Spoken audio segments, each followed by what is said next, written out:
لوگوں کو تھوڑا سا منصب دیا جاتا ہے نا تو بہت اونچا بولنے لگتے ہیں، تکبر میں مبتلا ہو جاتے ہیں۔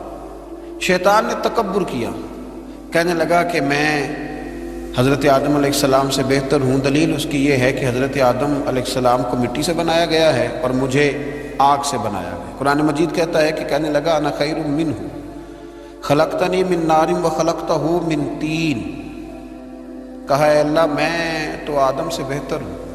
اللہ کو کہہ رہا ہے، رب کریم کی بارگاہ میں کہہ رہا ہے، کہتا میں تو بہتر ہوں۔ بھئی بنانے والے کو تو پتہ ہوگا نا کہ کون بہتر ہے، یہ رب کریم کو زیادہ پتہ ہے یا دلیل دینے والے کو پتہ ہے؟ یہاں بھی بہت سارے بڑے جب بات کرتے ہیں تو چھوٹے دلیلیں دینے کی کوشش کرتے ہیں۔ کہا میں بہتر ہوں کیونکہ اسے مٹی سے بنایا گیا ہے اور مجھے آگ سے بنایا گیا ہے۔ تو کمال دیکھیے، متکبر کا جو سزا اور اس کا جو علاج قرآن پاک نے بیان کیا وہ ذرا غور فرمائیے۔ دلیل نہیں دی اللہ تعالیٰ نے، یہ نہیں فرمایا کہ تو غلط کہہ رہا ہے۔ متکبر کا علاج کیا، یہ نہیں فرمایا کہ یہ تو غلط بات کر رہا ہے، بات اس طرح نہیں ہے، کوئی دلیل نہیں دی، بلکہ ارشاد کیا فرمایا؟ فرمایا فَخْرُجْ مِنْهَا فَإِنَّكَ رَجِيمٌ، نکل جا یہاں سے، تو ہے ہی لعنتی، تو نکل یہاں سے، ختم ہوگی بات۔ وَإِنَّا عَلَيْكَ لَعْنَتِي إِلَى يَوْمِ الدِّينِ، اور یہ لعنت تیرے اوپر وقتی نہیں ہے، یہ لعنت قیامت کے دن تک تیرے اوپر برستی رہے گی۔ جس نے تکبر، دیکھیں نا، جو آدمی الجھ جائے گا اس کو تو دلیل دی جائے گی، تو جو تکبر کرے گا، ایک آدمی کہیں الجھ گیا ہے اس کو ضرورت ہے کہ اس کی تربیت کی جائے، اور ایک تکبر کر رہا ہے، تو متکبر کے بارے میں رب کریم نے یہ ارشاد فرمایا کہ اس کو دلیل تھوڑی دی جا رہی ہے، اس کو تو کہا جا رہا ہے فَخْرُجْ مِنْهَا، تو یہاں سے بس نکل جا۔ یہ سزا ہے متکبر کی۔ دنیا میں پہلا گناہ جو کیا گیا وہ تکبر ہے، اپنے آپ کو بڑا جاننا اور دوسرے کو چھوٹا سمجھنا۔ میرے نبی کریم صلی اللہ تعالیٰ علیہ وآلہ وسلم نے ارشاد فرمایا، یہ روایت جامع ترمذی میں موجود ہے، فرمایا ایک قرض سے بری ہو کے جانا دنیا سے، اور دوسرا فرمایا یاد رکھنا تمہارے اندر تکبر اور خیانت نہ ہو، قرض نہ دینا ہو تم نے کسی کا، خیانت نہ کی ہو اور تم نے کبھی تکبر نہ کیا ہو، فرمایا پھر رب کریم تمہیں بغیر حساب کتاب جنت عطا فرمائے گا۔ ان چیزوں سے بچنا، گویا حضور فرماتے ہیں ان سے تم بچ گئے نا تو باقی گناہوں سے خود بخود بچ جاؤ گے، باقی معاملات خود بخود سمٹ جائیں گے۔ ان سے بچ کے رہنا، محفوظ رہنا۔ تکبر بہت کیا جاتا ہے، کسی کو اپنے علم پر تکبر ہونے لگا ہے، کسی کو اپنے عمل پر تکبر ہونے لگا ہے، کسی کو سلطنت کے ہونے پر تکبر ہونے لگا ہے۔ کچھ لوگ کہتے ہیں میں جانتا زیادہ ہوں اس لیے میرے اندر تکبر ہے۔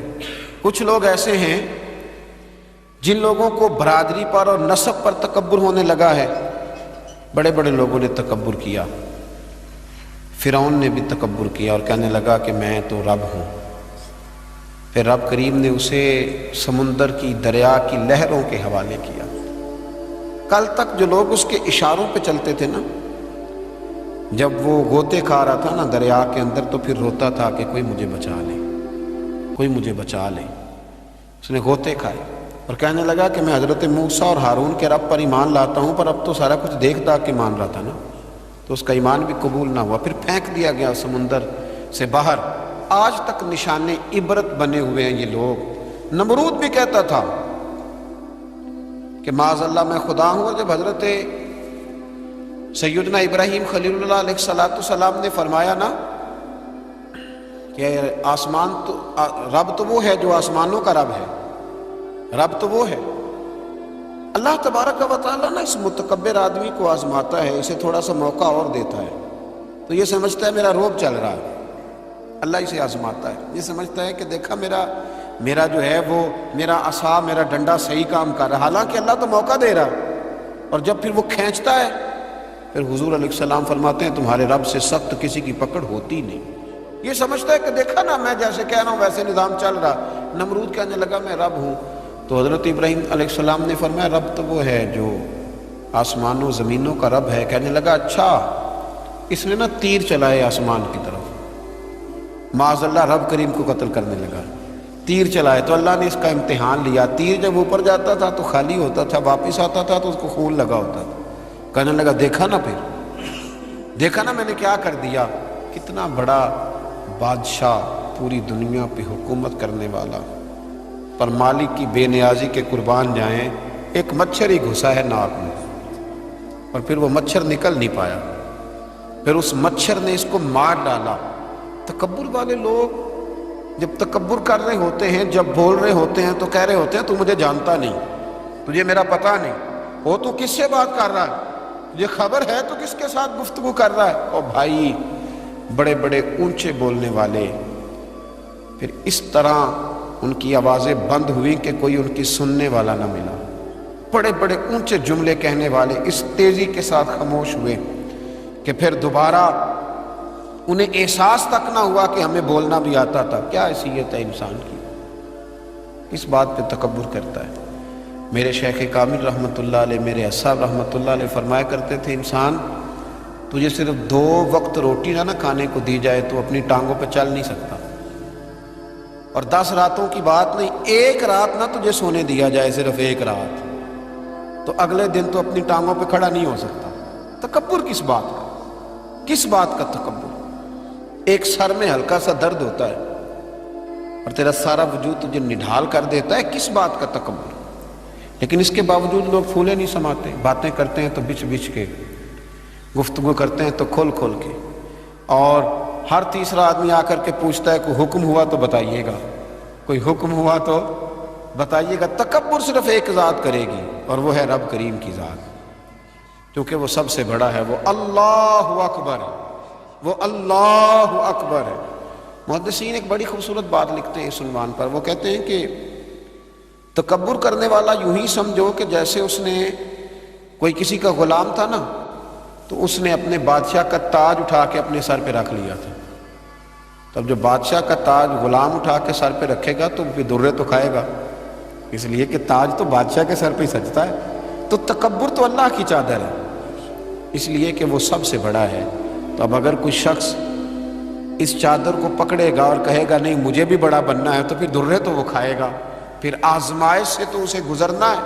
کبھی بھی اپنے آپ کو بڑا نہ جانے، اور ویسے بھی انسان باتوں سے تھوڑی بڑا ہوتا ہے، بڑا تو اپنے اخلاق سے ہوتا ہے، بڑا تو اپنے کردار سے ہوتا ہے، بڑا تو وہ اس طرح ہوتا ہے کہ اگر اس کے اندر کچھ چیزیں پائی جائیں جن سے محسوس ہو کہ یہ انسان بڑا ہے، تو وہ رویے اس کے بتاتے ہیں یہ کتنا بڑا ہے۔ میرے نبی کریم صلی اللہ تعالی علیہ وسلم نے فرمایا یہ جو تکبر کرنے والے لوگ ہیں نا، قیامت کے دن اللہ انہیں چیونٹیوں کی شکل میں مسخ کر دے گا، چیونٹیوں کی شکل میں اللہ انہیں مسخ کرے گا، اور فرمایا اللہ تعالیٰ کو یہ اترا کے چلنے والے، تکبر کرنے والے لوگ پسند نہیں آتے، بھاتے نہیں رب کریم، یہ جو اس انداز میں چلتے ہیں یہ اللہ کو بھاتے نہیں، عاجزی ان کے ساری۔ اور میرے نبی کریم علیہ السلام نے 2 جملوں میں بات بڑے انداز میں سمجھائی، فرمایا تو اللہ کی رضا کے لیے جھک جا، اللہ تجھے عزتیں عطا فرما دے گا۔ تو رب کریم کی رضا کے لیے جھک جا، اللہ تجھے عزتیں عطا کرے گا۔ مختلف لوگوں کو نا مختلف قسم کا بخار ہوتا ہے، کچھ لوگوں کو حسب و نسب کا بہت بخار ہوتا ہے، بہت بڑا بخار ہوتا ہے کہ میں فلاں قبیلے سے ہوں، میں فلاں قبیلے سے ہوں۔ میرے رب کریم نے وضاحت کر دی، فرمایا ان اکرمکم عند اللہ اتقاکم، اگر تو اللہ کی نظر میں عزت لینا چاہتا ہے تو پھر تجھے متقی پرہیزگار بننا پڑے گا۔ باقی تو سب حضرت آدم کی اولاد ہے، سب حضرت آدم کی اولاد، سب۔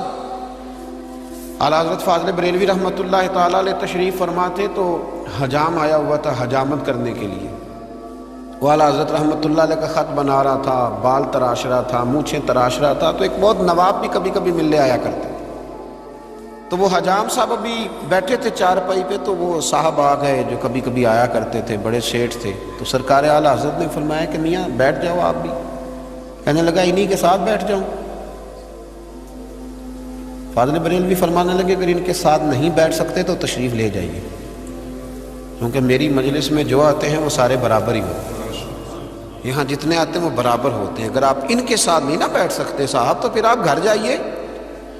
اگر ان کے ساتھ نہیں بیٹھ سکتے، حضرت ابو ذر غفاری رضی اللہ تعالیٰ عنہ خود سنایا کرتے تھے، رویا کرتے تھے اور مزہ لیا کرتے تھے، فرماتے تھے ایک دن نا حضرت بلال حبشی سے بحث ہو گئی تھی، میری زبان سے نکل گیا تھا وہ حبشن کے بیٹے جناب بلال حبشی رضی اللہ تعالیٰ عنہ مسجد نبی میں پہنچے، حضور کا چہرہ انور دیکھ کے رو پڑے، تو کریم محبوب نے فرمایا بلال تو روتا کیوں ہے؟